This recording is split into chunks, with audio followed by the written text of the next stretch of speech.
So anyways, it would be a transformer that transformed into a bookmobile. Huh. Well, that's certainly different. What would you call it? Overdue. Well, that's neat. Would he be a Decepticon or... Well, oh, hey there, mates. Greetings, everyone. I was just telling Little Creep here some of my great, awesome ideas. Yeah, they're, pretty interesting. Yeah, totally. So anyway, I'm gonna have a taxi cab called Fair Play, and, Excuse me. Hello. Pardon me. Did you say something? No, I didn't say anything. Down here. Yes, down here. I require your assistance. Huh? What the? Huh. Hey, look at him. I require your assistance urgently. Your assistance is required immediately. Who are you? I am a Terminator, Cyberdyne Systems Model 101. I've come for information. Huh? Okay. Look how cute he is. Oh, can we keep him, please? I don't know, Little Creep. You remember what happened when you had that tiny predator? Oh, that wasn't my fault. How was I supposed to know that was gonna happen? You fed him mothballs. That's what Wikipedia said they ate. How was I supposed to know? I don't know. But he is pretty cute. Oh, yes, he sure is. I am not cute. I am a Terminator. Oh, but you're both. So, what are you doing here? I am on a reconnaissance mission. Put me down and I'll explain. Okay? There you go. Nice and comfy. There you are. Okay, so start from the beginning. Are you here looking for Dan Connor? Negative. My mission does not encompass the father character from the sitcom Roseanne, portrayed by John Goodman. Yeah, I think you mean John Connor. Oh, yeah, right. Anyways, I just love John Goodman. Yes, John Goodman is one of the world's most beloved actors, and his portrayal of Dan Connor earned him many Golden Globes and status as America's favorite sitcom dad. Gee, you know a lot about sitcoms. I have detailed files. Let me guess. It makes you a more efficient killer, right? Correct. Well, I'm gonna go ahead and ask, why are you so small? There was a malfunction with the time field generator, displacing my atomic makeup and altering my molecular structure. Meaning, I shrunk. Oh, well, that's too bad. Yes, I had a certain degree of difficulty obtaining tiny boots, tiny clothes, and a tiny motorcycle. This predicament does not help my mission. My mission is to retrieve information for Skynet.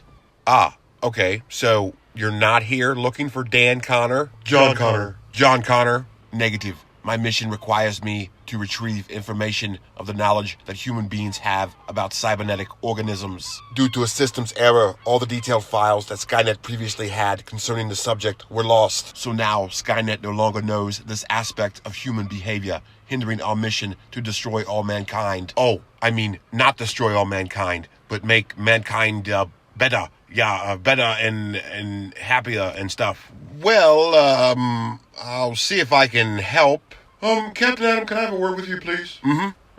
Just saying, you realize if you help him, it'll lead to the destruction of mankind, right? What's the worst that can happen? I'll spend an hour talking to him about Robocop and send him on his way. Plus, he's so little, what's he gonna do? Yeah, he's just a little tater bug. Anyway, we'll see if we can help you out. Hey, by the way, you sound familiar. Hey, VC Arnold, do you know this guy? Yes, he is my cousin. Well, there's no point in asking questions now. Let me see if I can help you out. Hey, VC Arnold, do you think you could whip up an episode about cyborg movies real quick?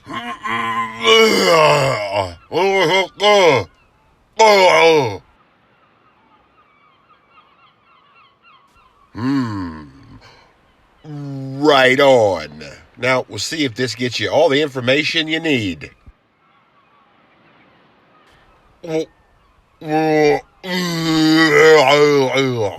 Well, looks like we made a new friend here on the VHS Pirate Ship. So, mates, sit back, relax, and enjoy the new adventure. Yo ho ho! Time for the show. Yar! Yar! Yar!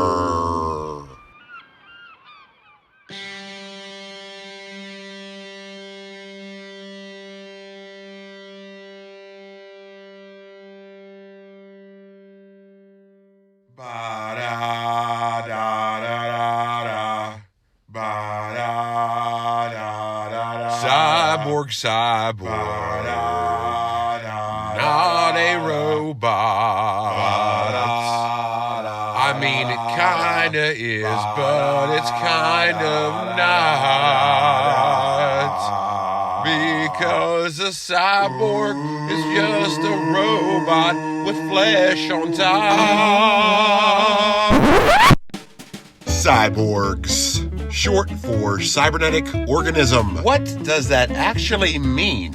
We may think we know, but do we really? I'm sure you know what organism means, or at least you should, considering you are one, but what does cybernetic mean? Well, cybernetics means The science of communications and automatic control systems in both machines and living things. which I guess is a pretty descriptive definition, but it's pretty vague, don't you think? But this description does refer to cybernetics as a field of study and a practice and an application of theory, because it is a science after all, and it's probably not how we would describe cybernetics, but it is a good definition of cybernetics. I mean, it wouldn't be, Oh man, there's like this robot skeleton. He's got like flesh on top, and like he looks real. But like when you shoot him, like his skin comes off, and you see like the metal skeleton underneath. It's got like red eyes and stuff. nor would it be, Oh man, there's like this cop, and he's chasing these drug dealers and stuff, and they corner him, and like they shoot him a whole bunch, and like he's almost dead, but he's not really dead, but he's got like no body left. So like they rebuild him with like this like metal robot body, and like he has a gun that comes out of his leg. So those aren't exactly the scientific definitions of cybernetics, but to us, that's what cybernetics means. And let's be honest, we probably wouldn't even know what cybernetics was if it wasn't for movies. Cybernetics, of course, is a fairly modern science, and the father of cybernetics is one Mr. Norbert Wiener. Yes, that is his real name, Norbert Wiener. And since he's a scientist, I'm guessing he has a doctorate, so it would be Dr. Wiener or Professor Wiener. Professor Wiener! It's Professor Wiener time! That's right, it's Professor Wiener time, and here's your host, Nope, stop. I can assure you it is not Professor Wiener time. There will never be a Professor Wiener time. And besides, his name is probably pronounced Wiener or Weiner. Professor Weiner! And it turns out he actually was a professor and a famous mathematician. And his studies and findings not only revolutionized robotics, but science in general. Oh man, this is getting boring real quick. But I'm certain that Professor Wiener had no idea that his findings and studies would have such an impact on science fiction. And not only science fiction, but popular culture in general, as cybernetics and cyborgs became commonplace, leading to many movies and television shows about biomechanical hybrids. Television shows such as The $6 Million Man, which aired on ABC March 7th, 1973, all the way until March 5th, 1978. It ran for 5 seasons. In the television business, that is an eon. The people really loved the show, and they were fascinated by it, as they had never seen the combination of man and machine. I'm sure we all know the story. Steve Austin, no, not Stone Cold Steve Austin, some other bloke named Steve Austin, who is an astronaut and gets severely messed up when his spaceship crashes. But the US government decides that he is the perfect candidate for a new experiment and rebuild his body, or what was left of it, using robotic parts, making him a cybernetic organism and the $6 Million Man one of popular culture's first experiences with cyborgs. Now, of course, the show gets its title because that's how much the experiment cost, but let's be honest, I mean, something like that would probably cost way more than $6 million. I know it's 1973 and all, but even adjusted for inflation, that experiment would still cost an outrageous amount of money. I know it's just a TV show, and the $72,169,000 man certainly doesn't have the same ring to it. But all financial inaccuracies aside, this show was huge. There was merchandise galore for this, and toys out the wazoo. The Bionic Video Center the hell is that? And this show was so popular that ABC decided that it just had to make a spin-off, and the world would be introduced to what would be another famous cyborg, the Bionic Woman, which aired from January 14th, 1976 to May 13th, 1978. Now, this show is pretty much the same concept as the $6 Million Man, except it's a woman. A woman! And she's also Steve Austin's ex-fiancée. Boy, that's convenient. Yes, these two shows took place in the same universe and would often cross over, kind of like He-Man and She-Ra. The Bionic Woman was also very successful, as the world couldn't seem to get enough of cyborgs. Now, what's odd is the Bionic Woman was released on VHS in the US, but the $6 Million Man was only released on VHS overseas. And if you yourself are overseas and watching this episode, just reverse what I said. The Bionic Woman VHS is fairly easy to find and goes for around $7. So it would seem that the television world had come down with a bad case of cyborg fever. But how about cyborgs on the big screen? Well, the world would soon find out with many examples. And today, we're going to take a look at some well-known examples, some forgotten examples, and some lesser-known examples of cyborgs on the big screen. Because it's today's episode, Searching for Cyborg Movies.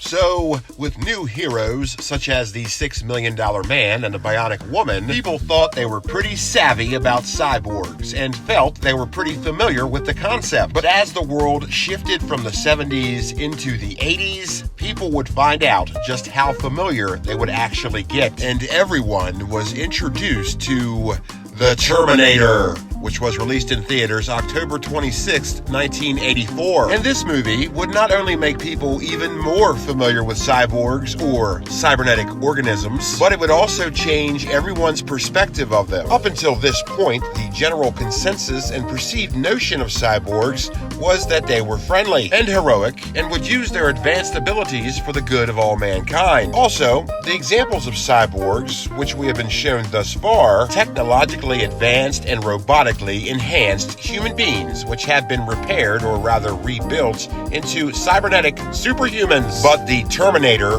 would change all of that. The Terminator is a cyborg that is not a rebuilt human being. Instead, it is a completely autonomous unit, robotically produced. And what makes him a cybernetic organism is the living tissue that was placed on a robotic skeleton to make him look human. So basically, a Terminator is a supercomputer placed in a robotic endoskeleton in which replicated organic tissue is placed on top of the skeleton, making the Terminator appear human and easier for it to infiltrate and destroy mankind. Basically, it's a killer robot with flesh on top. And it is a cyborg in stark contrast to the $6 Million Man or Bionic Woman, as it is not heroic and it is not friendly. But I'm sure that's something you already know, so I have no idea why I'm telling you this. Yeah, the Terminator was so popular that it took the concept of cybernetic organisms and made it a household name, even more so than the $6 Million Man and the Bionic Woman did. Yeah, it took a very complex and near impossible scientific concept and made it common knowledge, which is quite a task. I mean, me personally, I'm still trying to figure out fire. The Terminator was a tremendous success. It was made on a budget of only $6 million and took in $78 million at the box office. $78 million at the box office. $78 million at the box office. Huh, look at that. It was made for $6 million. I wonder if they meant to do that. You know, $6 million, $6 Million Man. It's a movie about cyborgs. That was a show about cyborgs. You know, you get it? Oh, never mind. And not only would the Terminator be a box office success, but it would go on to be a home video triumph. Home video triumph. It would first be released on VHS by Thorn EMI Home Video in 1985, and this one came in a hardback case as opposed to a cardboard sleeve.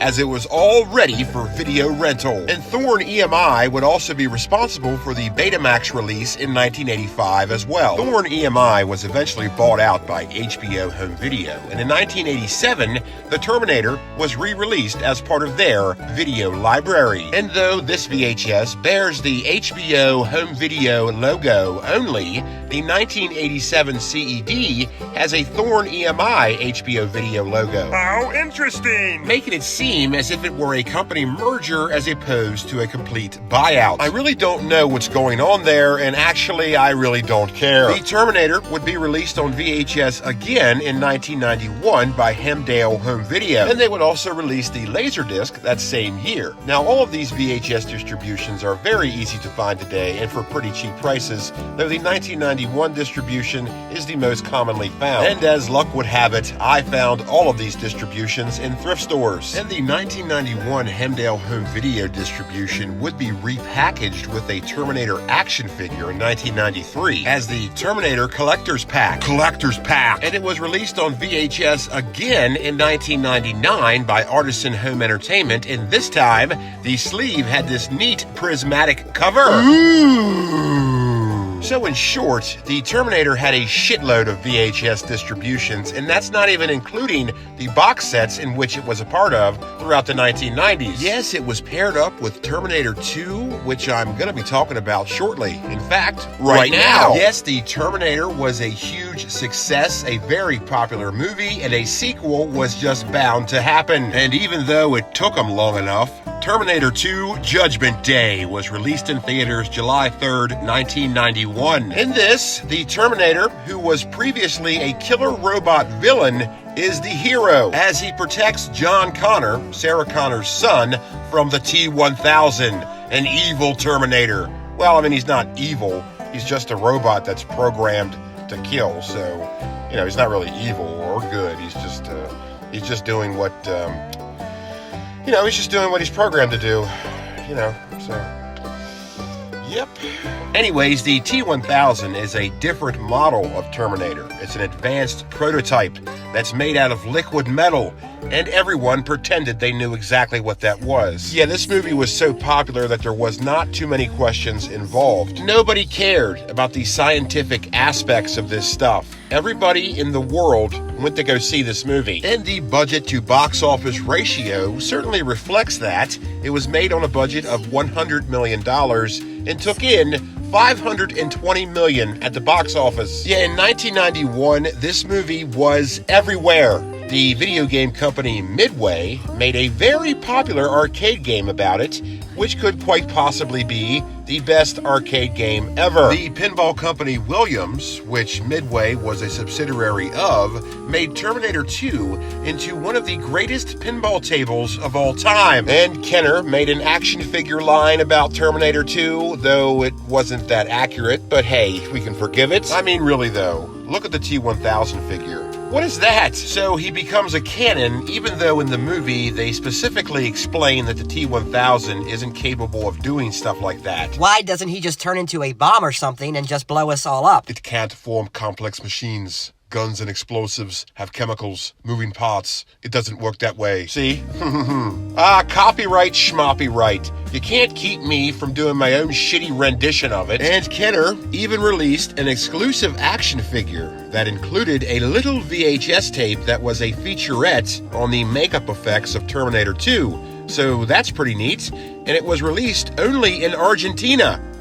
Terminator 2, as popular as it was, would have nowhere near as many VHS distributions as the first movie did. It would be released on VHS in 1991 by Carol Co. Home Video. At least that's how I think you pronounce it, but whatever. And like many other VHS tapes, this was a dual distribution, as Live Home Video also had distribution rights, and they pushed the shit out of this. Yeah, they even made a really cool trade show commercial where the T-1000 tries to convince video rental stores to buy a shit ton of T2 VHS. And it worked, because every video store I was in at that time had a whole wall of Terminator 2 VHS. VHS. Yeah, this movie was a huge deal, and the VHS was even huger. And the VHS distributions of this movie would not stop throughout the 90s. There was the aforementioned box sets where it came with the first Terminator movie. There wasn't just one box set, there was 3. There was the standard version, the letterbox version, and one that came in a fancy pants case that included a VHS of the making of Terminator 2. And it also included the deleted scenes from Terminator 2, which if you've seen these, then you know if they were kept in the movie, it would have changed the entire thing, because these scenes are dumb. And it would be released again in 1998 as a limited edition VHS, whatever the hell that means, and the first Terminator was also released right alongside of it. It wasn't a box set, they were just released together. And if you're keeping score at home, that's yet another Terminator VHS distribution. Man, there was a lot of them. Terminator 2 would be released again in 1999 by Artisan Home Video, and this came with a neat prismatic cover, identical to the 1999 Artisan Home Video release of the Terminator, as both of these VHS were released at the same time. Now, as you might have guessed, the 1991 distribution of Terminator 2 was so plentiful back then that it's just as plentiful today, and it's very easy to find. In fact, any of these distributions are very easy to find today. I mean, come on. We're not talking about some obscure horror movie that was made in Calcutta. We're talking about Terminator 2. This movie was everywhere, and this movie is still everywhere. And for good reason. This movie is terrific. It certainly breaks the myth that all sequels suck. I mean, it's so well done that you don't necessarily have to even see the first movie to really understand what's going on. It plays out so well. Yes, it's the sequel without equal, and this is where the Terminator saga ends, or at least it should have ended. But it didn't end. And now, much to my chagrin, I have to talk about Terminator 3, Rise of the Machines, which was released in theaters July 2nd, 2003. Now, I gotta tell you, it's not that this movie is bad. It's kinda okay. I mean, given the standard second sequel setup to this, it could have been a lot worse. Yeah, you know, the second sequel usually has a curse placed upon it, to where the third movie in the saga is almost always terrible. Case in point being Smokey and the Bandit 3. I mean, come on. Smokey and the Bandit 2 wasn't all that good. Did we really need a third one? No, we didn't. Nor did we need a third Terminator movie. Terminator 2 summed up the entire saga so well that we didn't need a follow-up movie. The ending of Terminator 2 is very conclusive and also absolute. So why would you try to squeeze out another Terminator movie? Money, money, money. Hubba, hubba, hubba. Who do you trust? Yes, money is the reason. Money will always be the reason. They knew damn well that if they were to make a third Terminator movie, they would make lots of cold hard cash. It doesn't matter if the story doesn't make any sense. It doesn't matter if it's not congruent to the other Terminator movies. It doesn't matter if Claire Danes is in it. All that matters is how marketable this movie will be. And the bottom dollar of the budget to box office ratio. It was made on a budget of $187 million and took in $433 million at the box office. So, as silly as it may seem to make a follow-up to Terminator 2, it worked like a charm, and they did exactly what they set out to do. Make lots of money. You could say that this movie is the epitome of mixed emotions. Thus far, the Terminator movies were a big hit, and when everyone heard they were making a third, everyone had the same reaction. And oddly enough, this reaction had two different simultaneous inflections. Yeah, it was like everyone said, "Oh, cool, they're making another Terminator?" And at the same time, they said, "Oh, cool, they're making another Terminator?"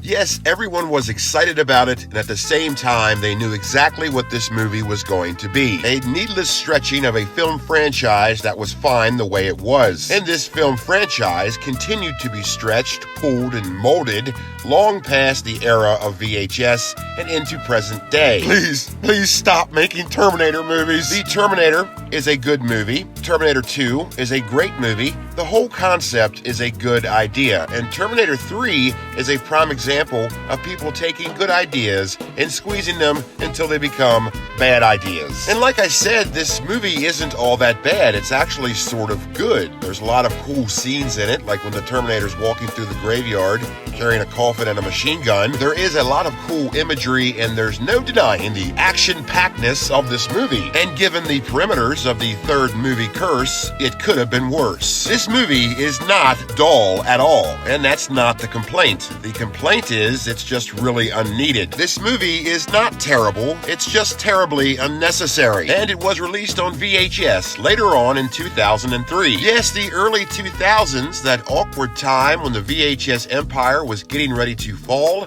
and give way to the new era of DVDs, which meant that if a film was released in this time, the chances of it being released on VHS were rather slim. And if it was released on VHS, they certainly did not produce a lot of them, meaning that Terminator 3 Rise of the Machines on VHS is actually sort of hard to find today, but not impossible by any means. And what's odd is that when you do find it, it's really cheap, so it's rare but not worth dick. Yeah, that makes a lot of sense. Even though this was released on VHS only once, it still did not keep them from being cheeky monkeys and releasing two different tapes. And the cassette itself is the difference maker here. One of the releases has the paper sticker label on it, the other is just ink on cassette. Though this is interesting, I'm not sure if anybody really cares, and I refuse to. Now, through the entire Terminator saga, there is always one constant thing that nobody really talks about, even though they should, and that is time travel. It's in all the movies, it's a major point of the story, and nobody ever seems to talk about it or really even acknowledge it. I mean, time travel's a pretty big deal. You'd think they would explain it a little bit more than they do. And as fans of the movie, we all sort of just go with it. There's so many other cool things going on that time travel is really just an afterthought. Wow, look at those guns. Wow, look at those effects. Wow, the Terminator's really scary. Oh, there's time travel involved? Meh. In the first movie, the character Kyle Reese sort of explains how it works, but I mean very loosely. He says that only living organisms can produce the conductivity needed for the time field to work, stating, and I quote, "Nothing dead will go." Hey, wait a minute. Then how comes the Terminator could come back in time then? He's not alive. Well, that's because of the living tissue that surrounds the endoskeleton. It has the same molecular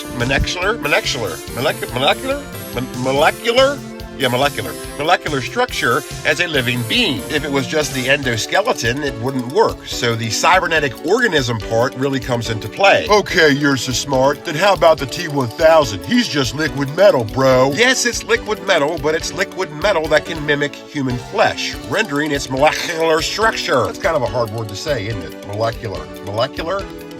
You know what else is hard to say? Vehicular. Try saying this. Molecular vehicular. It's kind of hard to say. Well, anyways, let's get on with the show. Yes, the Terminator movies are cyborg movies that involve time travel. Oh man, how sci-fi can you get? So the Terminator became a powerful cybernetic organism film franchise, but certainly the concept of cyborgs would not stop there. And cyborgs on film would become a pretty big deal. Or at least that was the hope of many filmmakers. So let's explore some more cyborg movies when we come back. Don't touch that dial, mateys. Captain Adam's VHS Pirate Ship. We'll be back after these messages. Hey there, folks, it's me, Little Vino. Did you fuck your car up again? Maybe it's overheating because you never flushed your radiator. Did you even know you're supposed to do that? Or maybe your transmission's fucked up because you didn't know your car was a stick shift and you drove with it in first gear for 10 goddamn miles. Or maybe you need some body work done because you fucked up your rear end backing out of a parking spot by smashing into some other car because you couldn't see because of all the goddamn stickers on your rear window. Bunch of stickers that say Save the Whales and all these avant-garde speed metal bands that nobody's heard of. Well, it's too bad you don't put as much effort into driving as you do letting the world know how unique and different you are. Well, whatever your stupid ass problem is, your car's fucked up and I'm sure it's your fault. But I ain't here to judge. I'm just here to fix your car and serve you a nice cheesesteak while you wait. So come on down to Little Vino's Automotive Repair and Cheesesteak Emporium. We do all kinds of automotive repair and got lots of cheesesteaks. There's no job too small and no moron too stupid. We got the best cheesesteaks in the country in several locations to serve you better. So come on down, let me fix your fucked up car and eat a nice cheesesteak. Just because you're a fucking moron doesn't mean your taste buds are. Little Vino's Automotive Repair and Cheesesteak Emporium. Attention, attention, stop what you're doing right now. If you've done anything in life, you might have been exposed to metagonic and you may be entitled to compensation. That's right, you. Yes, you. You may have been exposed to metagonic. If you have to ask what it is, you've probably been exposed to it. You're sick as shit, and you may be entitled to compensation. If you've done anything in life, you may have been exposed to metagonic. You. Yes, you. You watching this, you may have been exposed to metagonic and you may be entitled to compensation. Call the law offices of Dillon and Triceratops today. You may have been exposed to metagonic and you may be entitled to compensation. Call the law offices of Dillon and Triceratops today. That's 1-800-TRICERATOPS. That's 1-800-TRICERATOPS. You may have been exposed to metagonic and Dillon and Triceratops is here to help. Call today. We now return to Captain Adam's VHS Pirate Ship. And his name would be Overdue. Do you know what a bookmobile is? Oh, welcome back, mates. Hope you're enjoying the show so far. We sure are learning a bunch of stuff. And it's all thanks to Professor Wiener. Will it ever be Professor Wiener time? I don't know, little creep. I don't know. Hey, that reminds me. You know, there's always something that's bothered me about Terminator 2. What bothers you about Terminator 2? Well, remember that scene where the T-1000 mimics John's foster mother? Yes, it was a very cunning move. Well, she tried to coax him into coming home by telling him that she was making beef stew. Yeah, that would sure work on me. What's your problem with it? Well, that means the T-1000 had files on how to make beef stew. I don't know, that just seems a little strange to me. Well, why don't we ask Tiny Terminator? The database in every model of Terminator encompasses different aspects of human behavior, including culinary arts. What? Really? You should try my lasagna. Oh, I have a very fancy lasagna dish too. What do you use in yours? Meat sauce. Meat sauce is the secret. It's a secret in lasagna. Well, it certainly is a day for revelation. So why these two discuss recipes, let's get back to the adventure. Yo ho ho. Back to the show. Yeah.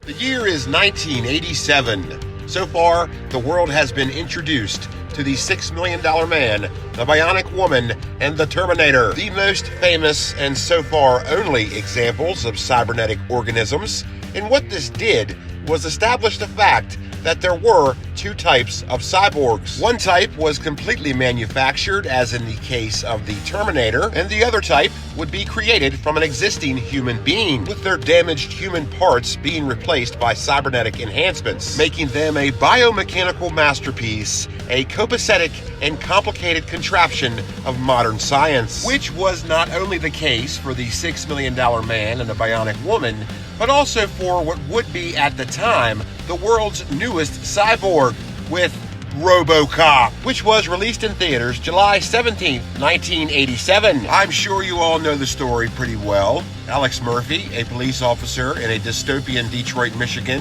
which really isn't too far off from what Detroit really is. But yes, he is a Detroit police officer, and this story takes place in the near future, which I guess if you watch this now, it takes place at present time.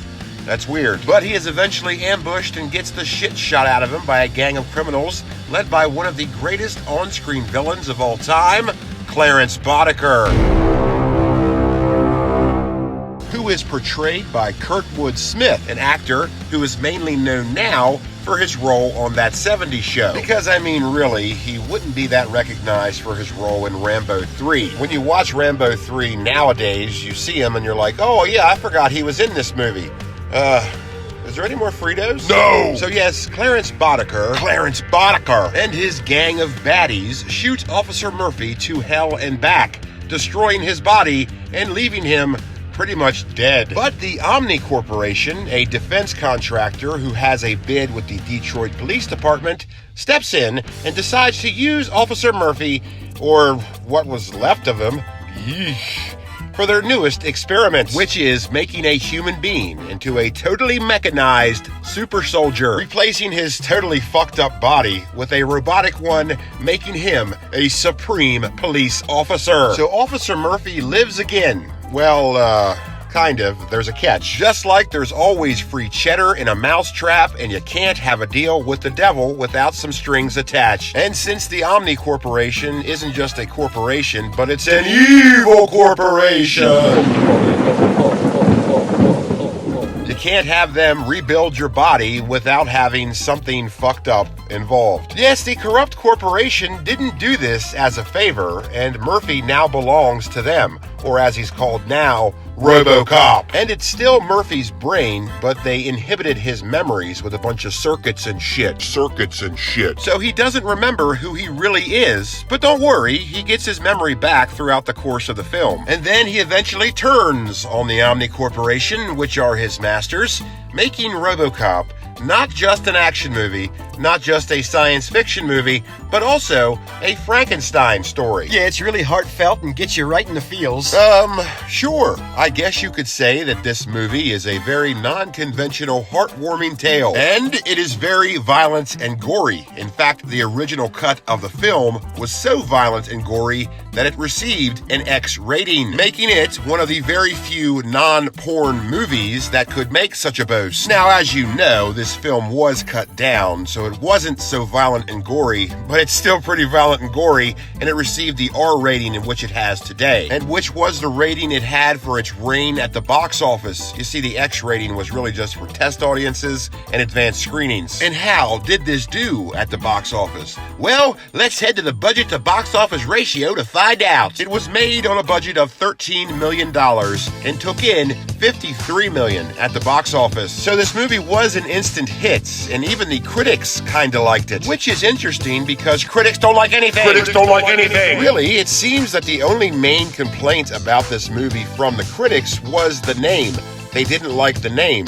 I mean, come on, what else are you supposed to call it? Yeah, there's always some level of tit for tat when it comes to critics, but all tit for tat aside, this movie was a smash hit. And Robocop was not only the world's newest cyborg, he was also instantly a part of pop culture, and it oddly enough predicted DVDs. Yeah, there's a scene where Boddicker plays what appears to be a DVD. This movie was released in '87, so that's weird. And that brings up a pretty good point as to when this movie actually takes place. There are some points of reference within the many comic books Robocop has had that states this movie takes place anywhere between 2015 to 2028. And the film itself never states when this actually takes place. All that we are told is that it takes place in the near future, which is a pretty safe answer. And a pretty vague one, but not too vague that it requires information, just vague enough to stoke your interest. And speaking of timelines, let's go back to Terminator 2 for a second. Though it was released in 1991, this movie takes place in 1995. So it takes place 4 years into the future! Wait, what? Yeah, it's weird.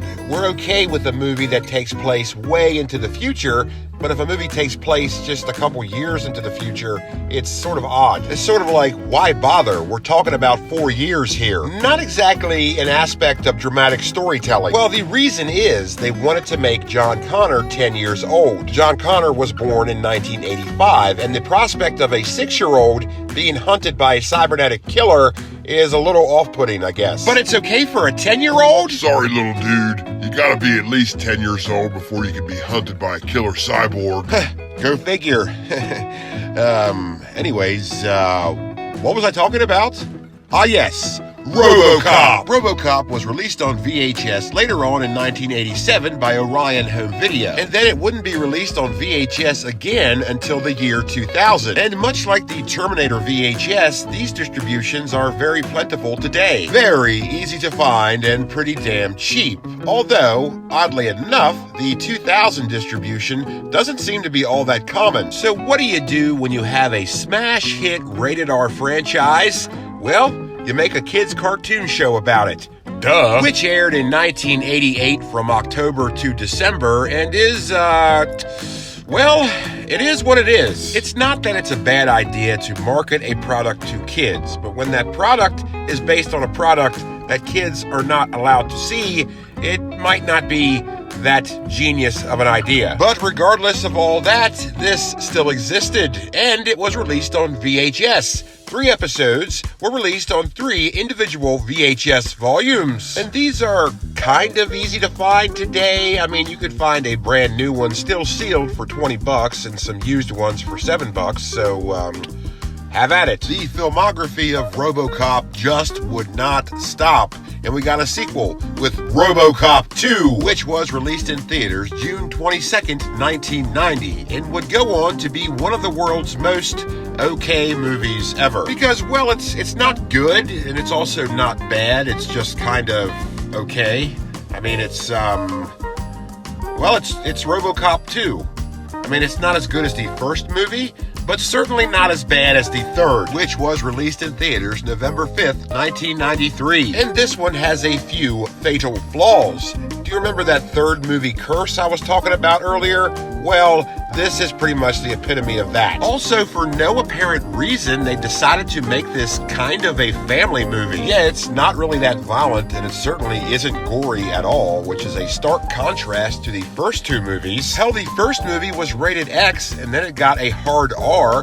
The second movie is a total hard R, and now you're going to make the third one PG-13? What are you doing? I mean, I don't have a problem with PG-13 movies, but all I'm saying is, if you're going to start off your so-called trilogy with R ratings, you might want to finish on the same note. But anywho, Robocop 2 was released on VHS later on in 1990 by Orion Home Video, and Robocop 3 was released on VHS in 1994. And both of these movies were released again on VHS in the year 2000, right alongside the first Robocop, which is really the only Robocop you need to watch. And in the late 90s, they released a full trilogy box set. Oh boy. All of these distributions are rather easy to find today, and as you can imagine, rather dirt cheap. However, the trilogy box set does seem to be a little hard to track down. But really, if I were you, I wouldn't even bother. Now, aside from the movies and the cartoon show, Robocop was involved in all sorts of hijinks. He was the subject of not 1 but 2 television shows. There was Robocop the series from 1994 and Robocop Prime Directives from the year 2000. And yes, both of these are available on VHS. But the most famous accolade of hijinks has to be when he got involved with pro wrestling. Yes, believe it or not, he was involved in the WCW 1990 pay-per-view event Capital Combat. Now, I'm not sure what WCW is trying to have me believe. That Robocop is real, or that wrestling isn't. Yeah, so I guess we're just throwing kayfabe right out the window, huh? This was an effort of cross-promotion, and it was a clever, albeit strange way to promote Robocop 2. And yes, this was released on VHS, but since it's old pro wrestling, it's worth a small fortune. I am not paying $150 for Capital Combat. So your Robocops, your Terminators, these are Cyborg movies that everybody knows. But how about some Cyborg movies that many people don't know about, or if they did know about, they forgot they knew about it? You know what I'm saying? Yes, there are a few Cyborg movies that have been swept under the rug of time. Under the rug of time. So have you ever said to yourself, gee, I wish there was a movie about a cyborg where its title told me it was a movie about a cyborg? Well, how about Cyborg, which was released in theaters April 7th, 1989. And this would go on to be sort of a forgotten about Jean-Claude Van Damme movie. I mean, everybody remembers him for Bloodsport, Lionheart, maybe Time Cop, maybe. Or maybe the reason that people seem to forget about Cyborg and Van Damme's role in it is because of his tremendous performance in Street Fighter the movie. I don't think so. Well, for whatever reason, this movie sort of gets glossed over. I don't know why. It's a pretty neat movie. It's certainly one of those movies that when you see it, you're like, oh yeah, I remember this movie. Huh. Is there any more Fritos? No! And this would be released on VHS later on in 1989 by Canon Home Video. Then in 1991, MGM Home Video acquired the rights to this movie and released it again. And then they released it one more time in 1996 as part of their MGM Movie Time collection. Though the 1991 distribution is sort of rare nowadays, the other two distributions are very easy to find and very cheap. Hey look, you can get a screening copy for $30. And Cyborg would go on to have some sequels. There was Cyborg 2 from 1993, which stars Jack Palance and Angelina Jolie. Wow. And then there was Cyborg 3, The Recycler, from 1995. And this was a direct-to-video movie. I'm going to go ahead and guess that this isn't very good. As you might imagine, Van Damme wanted absolutely nothing to do with these sequels. They were both released on VHS, and Cyborg 3, The Recycler, is actually pretty rare. And then there was Eve of Destruction, which was released in 1991 and nobody cared. It was made on a budget of $13 million and only took in $5 million at the box office. This is a heartwarming tale about a top-secret military weapon that is a cybernetic assassin in the guise of a woman. A woman! And of course it goes haywire and starts running amok, and there's only one man who can stop it. That number one action star, Gregory Hines? I mean, I don't have a problem with Gregory Hines, but it's weird that he's in an action movie. I mean, all I can really think about is his tap dancing and his cameo in Muppets Take Manhattan. You see what the Huggies will get you? But he does a good job in this, and he has a cool gun, so,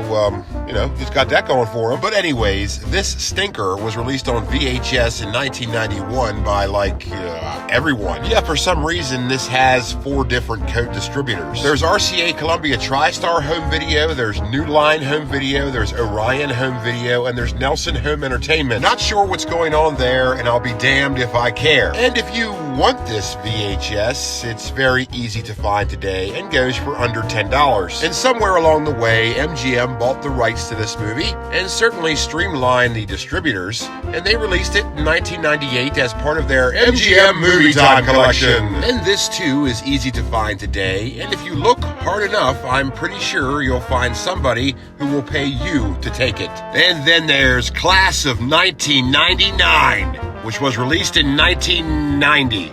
And this is a follow-up to the film Class of 1984, which was released in 1982.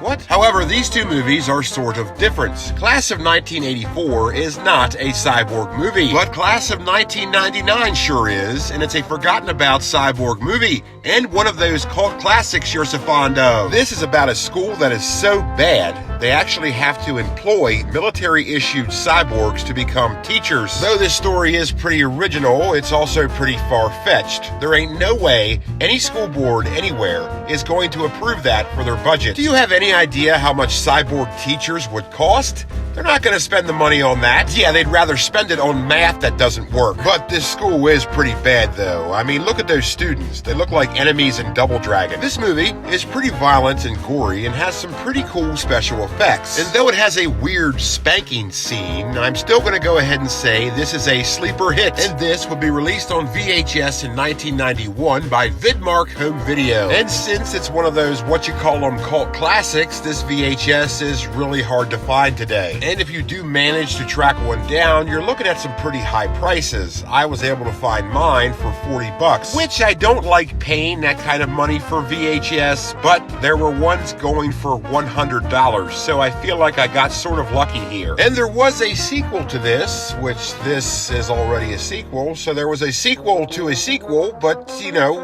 whatever. Class of 1999 2 was released in 1994. Alright, you guys are really confusing me here. And this was released on VHS as well, and it's not as hard to find as Class of 1999, but still pretty tricky. And the prices are pretty mid-tier. And then there's The Eliminators, which was released in 1986 and is as about a B-movie as you can get. This does include a cyborg. I mean, look at that guy. He's half of a fucking tank. Fucking tank. And technically, he's not a cyborg. He is half man, half android. He's a mandroid. Do you get it? I love it. Do you love it? Yeah, he's a cyborg, okay? This was released on VHS in the US by Playhouse Home Video, but in Canada, it was released by MCA Home Video. Yeah, I'm not sure why it's like that, but it is. And if you want to find either of these for your VHS collection today, well, all I can say is, good luck. Either of these are so rare, I couldn't even find a listing. And then, of course, there's Blade Runner, which was released in theaters June 25th, 1982. And this is loosely based on the Philip K. Dick story, Do Androids Dream of Electric Sheep? Which sounds like it would be a Captain Beefheart album, but, okay. And there's cyborgs in this, at least I guess they're cyborgs. They refer to them as replicants,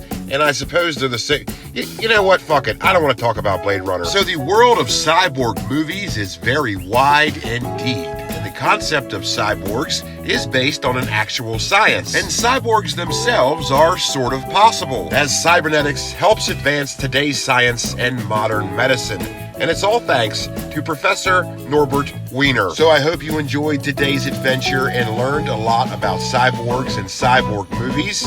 And I want to let you in on a little secret of life.